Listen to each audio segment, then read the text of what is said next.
حضرت آج کل کے اس دور میں بڑے عجب معاملات ہیں۔ ہر بندہ یہ چاہتا ہے کہ میں زمانے پہ حکومت کروں۔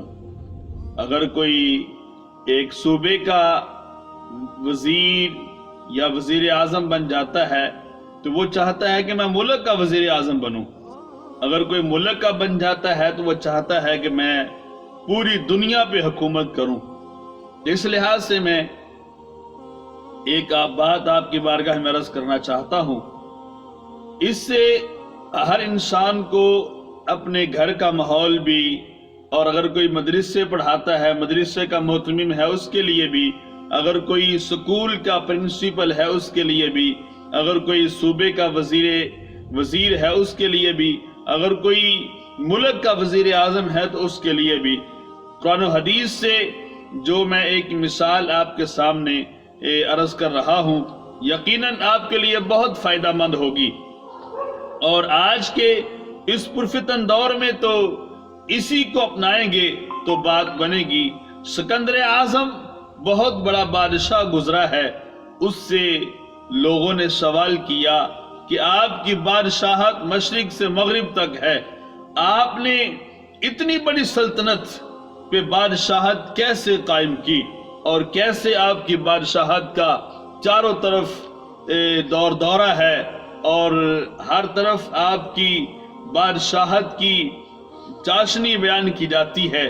تو حضرت سکندر اعظم نے یہ کہا کہ میرا یہ ہمیشہ وتیرہ رہا ہے کہ جو پہلے بادشاہ گزرے ہیں میں نے ان کو کبھی برا نہیں کہا، اور جن بادشاہوں کی سلطنت پہ میں قابض ہو جاتا ہوں، قبضہ کر لیتا ہوں، جو ان کی رعایا ہوتی ہے، میں نے کبھی ان کے اوپر ظلم نہیں کیا اور کبھی ان کو دکھ نہیں دیا، کبھی ان کو رنج نہیں پہنچایا، ہمیشہ ان کے ساتھ حسن سلوک کرتا ہوں۔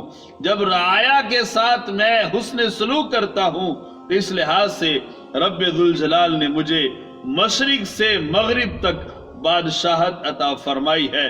تو آج کے اس دور میں کیا عجب معاملہ ہے کہ کوئی بھی کسی کے اوپر رحم کرنے کے لیے تیار ہی نہیں، بلکہ جس کا جیسے دا لگتا ہے ہر چیز سمیٹ کے سائیڈ پہ ہو جاتا ہے، اور قوم پہ اتنا ظلم و ستم کرتا ہے جس کی انتہا کوئی نہیں۔ تو سکندر اعظم نے کہا مجھے ہمیشہ اپنی آخرت یاد رہتی ہے، اور میں نے کبھی کسی قوم کے اوپر ظلم نہیں کیا، کبھی ان کو رنج نہیں پہنچایا، تکلیف نہیں پہنچائی، ہمیشہ رعایا کا خیال کرتا ہوں۔ اس لحاظ سے ایک بندہ گھر میں بڑا ہے، گھر کا وارث ہے، تو اس کو جو اس کے بہن بھائی ہیں، بیٹے بیٹیاں ہیں، ان کے لحاظ سے ان کے حقوق پورے کرنے چاہیے۔ اور اس کے بعد ایک بندہ مدرسے کا پرنسپل ہے، ایک بندہ سکول کا پرنسپل ہے، اس لحاظ سے ان کو جو ان کی رعایا ہے ان کا خیال کرنا چاہیے، ایک اچھا ماحول بن سکتا ہے۔ اس لحاظ سے ایک بندہ صوبے کا ہے، ایک بندہ ملک کا ہے، اس کو ہمیشہ اپنی رعایا کا خیال کرنا چاہیے۔ تو اس سے ایک بہترین نظام بن سکتا ہے جو ہمیں فقط دین نے اور قرآن و حدیث نے سکھایا ہے۔ اللہ عمل کی توفیق عطا فرمائے۔